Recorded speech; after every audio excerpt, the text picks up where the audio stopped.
ಸಂವಿಧಾನ ಪೀಠಿಕೆ. ಭಾರತದ ಪ್ರಜೆಗಳಾದ ನಾವು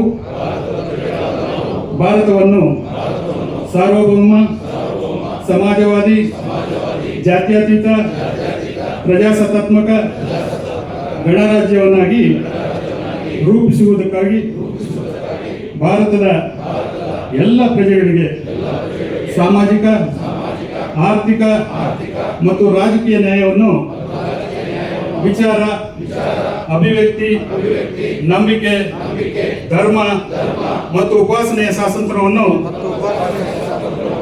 ಸ್ಥಾನಮಾನ ಮತ್ತು ಅವಕಾಶಗಳ ಸಮತೆಯನ್ನು ದೊರೆಯುವಂತೆ ಮಾಡುವುದಕ್ಕಾಗಿ ವ್ಯಕ್ತಿ ಗೌರವ, ದೇಶದ ಐಕ್ಯತೆ ಮತ್ತು ಸಮಗ್ರತೆಗಾಗಿ ಎಲ್ಲರಲ್ಲಿ ಬೃಹತ್ತಾತ್ವ ಭಾವನೆಯನ್ನು ಮೂಡಿಸುವುದಕ್ಕೆ ದೃಢ ಸಂಕಲ್ಪ ಮಾಡಿ ನಮ್ಮ ಸಂವಿಧಾನ ಸಭೆಯಲ್ಲಿ 1949ನೇ ಇಸ್ವಿ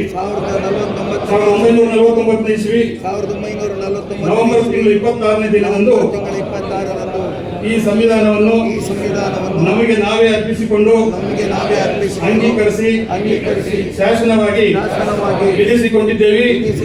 ಇದಕ್ಕೆ ನಾವು ಸದಾಕಾಲ ಬದ್ಧರಾಗಿರ್ತೇವೆ. ಅಂದಿಗೂ ಇಂದಿಗೂ ಎಂದೆಂದಿಗೂ. ಜೈ ಹಿಂದ್.